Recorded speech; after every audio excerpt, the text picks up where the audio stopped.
오늘 세상에 있지 아니하고 이 시간 예배의 자리에 오심을 환영합니다. 옆 사람 보면서 예배의 자리에 잘 오셨습니다 한번 해보십시오.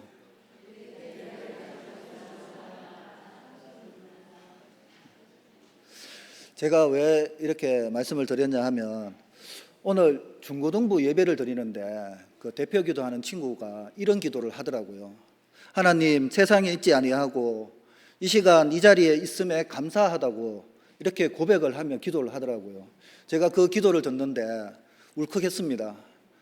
저 친구가 저 말 뜻을 알고 하면 다행인데 모르고 하면 안 되는데 라면서. 근데 제가 봤을 때 그 뜻을 알고 기도하는 것 같아요. 하나님께서는 예배의 자리에 있으면 우리의 인생을 마이너스로 만들지 않습니다. 어떻게 해서든지 한 개라도 더 플러스 시켜서 우리의 인생을 인도해 나가실 것입니다. 그 사실을 믿고 이 시간도 하나님의 앞에 완전히 우리의 중심을 다해서 귀한 예배 드리는 우리 모두가 되시기를 축복합니다. 오늘 본문은 아브라함의 혈통을 타고났지만 언약에서 제외된 후손들, 곧 그드라의 후손들과 이스마엘의 후손들에 대해서 언급하고 있으며 아울러 아브라함의 죽음과 장사를 기록하면서 아브라함의 생애를 마무리 짓는 장면입니다. 오늘 본문을 통해서 우리에게 주시는 말씀을 살펴보면 먼저는 성도는 가정에 화목에 힘써야 한다고 말씀합니다. 예나 지금이나 일반적으로 사람들은 후처나 그 소생을 좋은 시각으로 바라보지 않습니다. 아브라함 시대에도 보편적 인식이 그러했습니다. 기원전 1700년경에 제정된 함무라비 법전에 따르면 본처와 그 아들들만이 모든 권리를 소유할 수 있었습니다. 즉 본부인에게서 난 자식과는 확연히 구분되어 첩의 소생들에게는 재산 상속권이나 가문 계승권이 전혀 없었습니다. 따라서 아브라함의 후처 그두라와 그 소생들도 마찬가지로 아브라함의 재산에 대해 아무런 권리가 없었습니다. 아브라함이 그두라의 소생들에게 재산을 물려주지 않는다 해도 당시 사회 통념상 이상할 것이 전혀 없었다는 말입니다. 그러나 아브라함은 이러한 사회 간섭을 따르지 않았습니다. 그리고 그들을 선대해 주었습니다. 이는 예전에 하갈과 이스마엘을 집에서 내쫓던 모습과는 전혀 다른 모습입니다. 성경은 아브라함이 서자들에게도 재물을 주어 동쪽으로 떠나게 했다고 증거하고 있습니다. 물론 이러한 행동은 서자들이 이삭과 다투는 상황을 미리 막기 위한 조치였다는 것을 볼 수 있습니다. 그러나 무엇보다도 아브라함이 신앙인으로서 마땅히 책임감을 가지고 성숙한 행동을 보여준 것이라고 할 수 있습니다. 그는 할 수 있는 한 최선을 다해 하나님의 사랑을 보여주었습니다. 아브라함이 노년이 되어서 베푼 성숙한 신앙에서 우러나는 그 사랑을 보며 믿음의 자손인 우리 성도들도 신앙의 연수가 더해 갈수록 더욱 성숙한 신앙과 인격의 한기를 주위에 퍼뜨릴 수 있어야 하겠습니다. 우리의 겉모습은 시간이 지날수록 늙어가지만 우리의 속은 날로 새로워져 간다고 한 사도 바울의 고백처럼 우리 성도들은 날로 성숙한 사랑을 행하며 그리스도 안에서 새로워져야 할 것입니다. 예전에 아브라함은 사라의 요구대로 하갈과 이스마엘을 내어 쫓았습니다. 그러나 하나님께서는 여종의 아들도 내 신이 내가 그러한 민족을 이루게 하리라고 말씀하시면서 하나님의 사랑과 자비로움을 보여주셨습니다. 그런데 6절에 보면 아브라함이 자기 서자들에게도 재산을 주어 자기 생전에 그들로 하여금 자기 아들 이삭을 떠나 동방 곧 동쪽 땅으로 가게 하였더라고 했습니다. 후처의 소생들에게 재산을 나눠 주었음은 물론이고 그들을 사랑하고 선대하고 있습니다. 이러한 행동을 통해 적자인 이삭과 서자들 사이에 일어날 수 있는 다툼들이 미리 방지되었습니다. 하나님께서는 아브라함을 향하여 내 자손으로 땅에 티끌 같게 하느니라는 그 약속한 바 있습니다. 그리고 무뼈를 셀 수 있나 보라, 내 자손이 이와 같으리라고 약속하셨습니다. 또한 내가 너로 열국의 아비가 되게 함이니라고 하시면서 수차례 언약을 재확인해 주셨습니다. 여기서의 자손은 이삭의 후손인 이스라엘 자손을 가리키는 것이지만 넓게 보면 아브라함의 후처의 소생들까지도 포함하는 것이라고 볼 수 있습니다. 결국 하갈의 소생 이스마엘과 그두라의 소생들은 또 하나의 큰 민족을 이루어 현재 아람 민족의 조상이 되었기 때문입니다. 하나님께서는 이와 같이 아브라함의 모든 가계를 통해 복을 내려 주셨습니다. 후체의 소생들에게도 재산을 분배해 준 아브라함의 성숙한 신앙은 자기의 직계 가족에 분쟁의 요새를 없앰으로 평화를 가져왔고, 그는 하나님의 언약의 말씀대로 후손을 별과 같이 풍성하게 얻는 복을 받았습니다. 잠언 22장 9절에 선한 눈을 가진 자는 복을 받으리라고 성경에서 가르치듯이 성도는 성숙한 자세로 양보와 선행을 행할 때 그것이 축복으로 되돌아온다는 사실을 명심해야 할 것입니다. 따라서 가정의 화목은 인간이 정상적인 삶을 위해 절대적으로 필요한 요소입니다.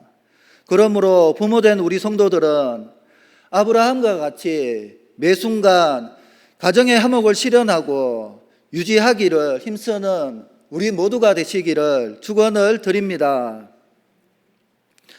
두 번째는 성도는 구별된 복 있는 인생의 삶을 살아야 한다고 말씀합니다.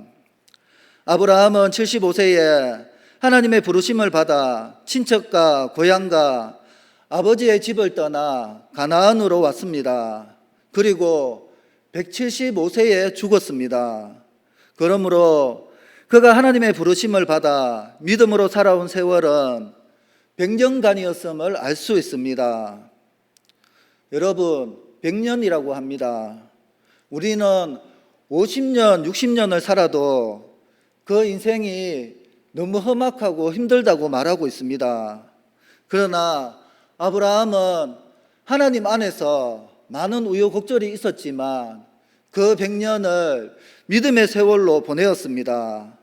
그 100년 동안 아브라함은 믿음으로 산다는 것이 무엇인지를 생생하게 보여주는 삶을 살았습니다. 물론 아브라함도 실수하고 방황하고 침체될 때가 있었습니다. 가나안 땅에 기근이 심했을 때 그는 하나님께 묻지도 않고 애굽으로 내려갔다가 큰 봉변을 당했습니다. 거기서 그는 자기 아내 사라를 누이 동생이라고 속였다가 아내를 바로에게 빼앗겨 버립니다. 또 하나님의 약속을 믿고 끝까지 기다리지 못하고 사라의 몸종 하갈을 취하여 이스마엘을 낳기도 하였습니다. 그리고는 그 아들에게 빠져서 영적인 깊은 침체에 빠졌습니다. 그럼에도 불구하고 아브라함은 꾸준히 하나님과 동행하는 삶을 살았습니다. 하나님께서는 그가 침체되고 방황할 때마다 그에게 찾아오셔서 그에게 말씀해 주시고 그를 회복시켜 주셨습니다. 아브라함의 생애는 믿음으로 산다는 것이 어떤 것인지를 우리에게 잘 보여주고 있습니다. 믿음으로 산다는 것은 끊임없이 대학된 세상으로부터 떠나고 자기를 포기하는 것입니다. 아브라함은 하나님의 부르심을 받아 고향을 떠났습니다. 마지막 남은 혈육이었던 조카 롯과도 헤어져야 했습니다. 불신앙 가운데 낳은 아들 이스마엘을 내보내야 했습니다. 심지어는 노년에 얻은 독자 이삭을 모리아산에서 하나님께 번제로 드려야 했습니다. 아브라함은 이렇게 떠나야 할 것들로부터 철저하게 떠남으로써 점점 더 믿음의 사람이 되어 갔습니다. 오늘 여러분은 버려야 할 것을 버리고 떠나야 할 것에서 떠남으로써 특별히 제자리에서 떠나는 삶을 살아야 합니다. 그래서 더욱 믿음의 사람이 되시기를 바랍니다. 아브라함의 생애에는 감격적인 승리도 많았습니다. 소돔에 살고 있던 조카 롯이 사로잡혀 갔을 때 318명의 사람들을 모아 추격하여 네 나라가 연합한 그돌라오멜의 연합군을 격파했습니다. 그때 이후로 가나안 사람들은 이 아브라함을 주목하기 시작했을 것입니다. 그는 100세가 되었을 때 하나님의 약속대로 아들 이삭을 낳았습니다. 그리고 모리아 산에서 그 이삭을 번제로 드리라는 하나님의 명령에도 기꺼이 순종했습니다. 아브라함의 생애에서 가장 귀한 것은 그가 신실하신 하나님을 신뢰하고 그 말씀에 온전히 순종했다는 것입니다.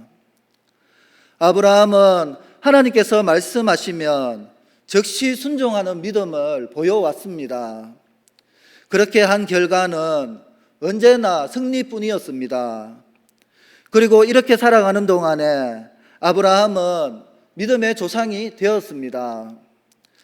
그는 평생의 반려자인 사라가 죽었을 때 가나안 땅에 매장지를 준비함으로써 하나님께서 그의 후손들에게 가나안 땅을 주시겠다고 약속하신 말씀에 대한 그의 믿음을 보여주었습니다. 아브라함은 오고 오는 후손들에게까지 하나님께서 그와 그의 후손들에게 행하여 주신 하나님의 언약의 말씀을 전하기 원했으며 그 말씀에 대한 자신의 믿음을 전하기 원했습니다. 그리고 그 후손들도 그런 믿음을 갖게 되기를 원하고 있습니다. 그의 믿음은 후손들까지 계승되었으며 다른 사람들에게까지 증거되었습니다. 여러분, 지금까지 살아온 여러분들의 생애는 어떻습니까? 믿음으로 살아온 생애라고 말할 수 있습니까? 끊임없이 죄로부터 떠나온 인생이었습니까? 아니면 버려야 할 것들을 다 버렸습니까? 하나님 말씀을 철저히 순종하면서 살아왔습니까?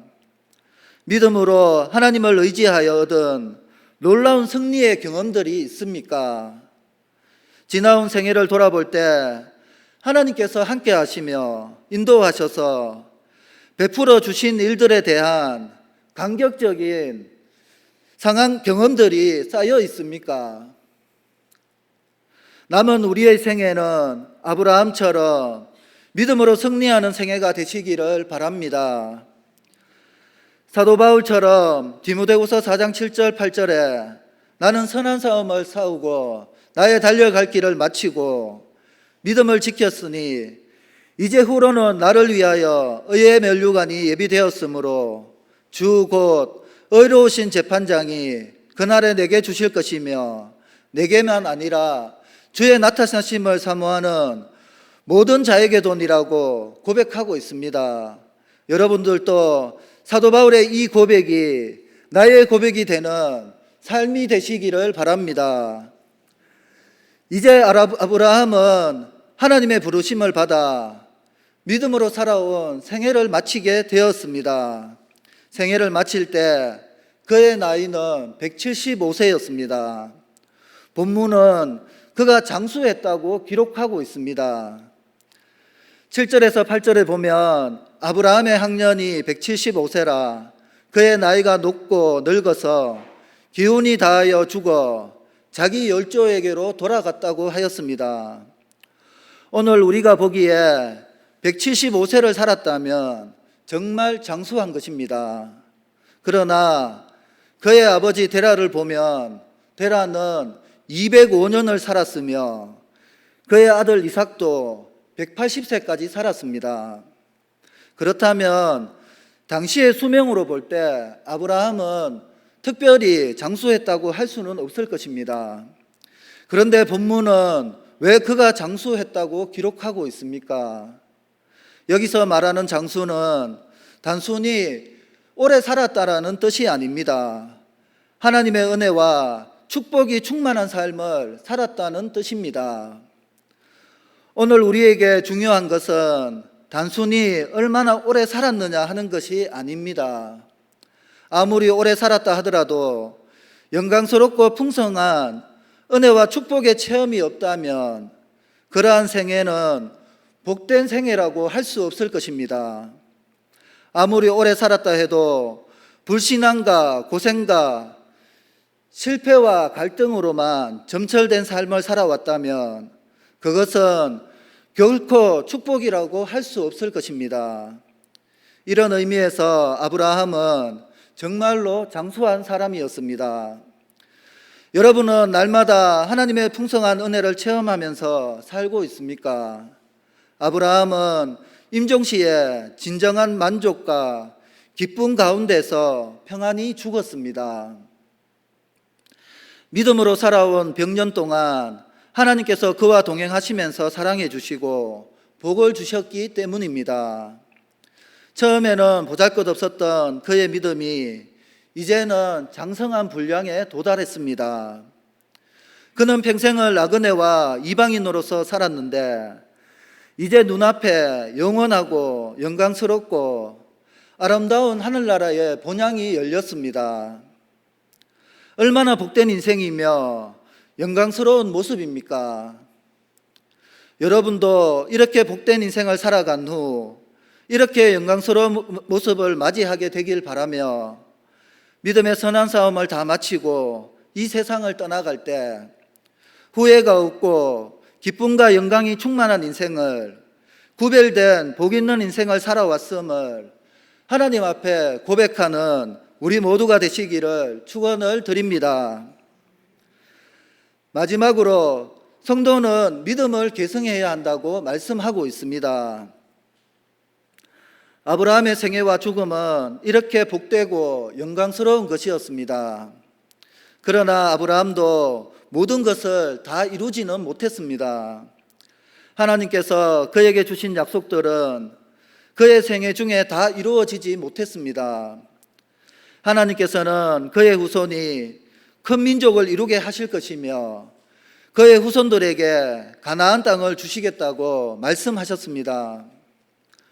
그러나 그는 그의 후손이 그렇게 큰 민족이 되는 것을 보지 못했습니다. 아브라함의 생전에 그가 가나안에서 소유했던 땅은 겨우 사라의 매장지 뿐이었습니다. 그는 그의 후손들이 가나안 땅을 차지하여 정착하는 것을 보지 못했습니다. 무엇보다 아브라함은 그의 후손으로 오실 메시아를 보지 못하고 죽었습니다. 그러나 귀하고 중요한 것은 그가 이러한 하나님 나라가 이루어져 가는 가장 중요한 징검다리로 하나님 앞에 사용되었다는 점입니다. 아브라함은 그의 생애를 다 마치고 그가 사라를 장사했던 막벨라 굴에 장사되었습니다. 9절에서 10절에 그의 아들들인 이삭과 이스마엘이 그를 마물레 앞 막벨라 굴에 장사하였으니 이것은 아브라함이 핵족속에서 산 밭이라 아브라함과 그의 아내 사라가 거기 장사되니라 하였습니다. 이 막벨라 굴은 아브라함이 남긴 중요한 믿음의 유산이었습니다. 아브라함과 사라가 이곳에 묻힌 것은 하나님께서 그들의 후손에게 가나안 땅을 주시겠다는 약속하신 말씀을 믿는 믿음을 나타낸 것이었습니다. 그 이후로 막벨라 굴은 그의 후손들에게 하나님의 약속에 대한 믿음의 상징이 되었습니다. 이삭과 리브가도 죽어서 이곳에 장사되었습니다. 야곱과 레아도 역시 막벨라 굴에 장사되었습니다. 그리고 이 막벨라 굴은 애굽에 있던 수백만의 아브라함의 자손들을 가나안으로 불러 올리는 역할을 했습니다. 아브라함은 이렇게 죽은 후에도 그의 믿음을 후손들에게 전했습니다. 오늘 우리도 우리 자손들과 후배들에게 이러한 믿음의 징검다리가 되어야 하지 않겠습니까? 오늘 본문은 하나님께서 아브라함에게 주셨던 축복이 그의 아들 이삭에게 이어졌다고 말씀하고 있습니다. 11절에 아브라함이 죽은 후에 하나님이 그의 아들 이삭에게 복을 주셨고 이삭은 브엘라헬로이 근처에 거주하였더라고 하였습니다. 아브라함은 죽었지만 하나님께서 그에게 주셨던 모든 복은 없어지지 않고 그 아들에게 이어졌습니다. 우리가 받은 축복은 우리의 자녀들과 후배들에게 계승되어져야 합니다. 솔로몬이 그렇게 복된 왕이 될 수 있었던 것은 그의 아버지 다윗의 모든 축복을 물려받았기 때문입니다. 그러나 그의 아들 르호보암은 아버지의 축복을 물려받지 못했습니다. 믿음 좋았던 히스기야는 하나님께서 주신 큰 복을 받았습니다. 그러나 그의 아들 므낫세는 아버지의 축복을 물려받지 못하고 크게 범죄하여 유다가 멸망하는 원인이 되고 말았습니다. 우리의 축복이 자녀들에게 계승되는 것은 이렇게 중요한 문제입니다. 오늘 우리는 믿음의 조상 아브라함의 복을 물려받은 사람들입니다. 우리는 초대교회 믿음의 선조들의 신앙과 열심과 축복을 물려받았습니다. 순교자들의 신앙과 축복도 물려받았습니다. 그래서 한국교회는 이렇게 부흥되었고 오늘 우리도 풍성한 은혜와 축복을 누리고 있는 것입니다. 이제 우리의 믿음과 축복이 우리 자녀들과 후손들에게 계승될 수 있기를 바랍니다. 이렇게 함으로써 오늘 우리는 하나님 나라가 이루어져 가는 중요한 징검다리 역할을 하는 것입니다. 이러한 인생이야말로 가장 가치 있고 복된 인생이 될 것입니다. 오늘 우리는 아브라함의 죽음을 보았습니다. 아브라함은 믿음으로 하나님과 동행하는 동안에 성숙된 믿음의 사람이 되었습니다. 그에 따라 하나님께서는 그에게 풍성한 은혜와 복을 주셨습니다.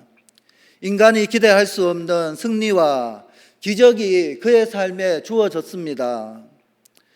이렇게 믿음의 싸움을 다 마친 후 아브라함은 하나님의 품으로 돌아갔습니다. 그러므로 그의 죽음에는 허무와 슬픔의 빛이 없었습니다. 오직 승리와 감사와 만족만이 있을 뿐이었습니다. 얼마나 복되고 영광스러운 생애입니까?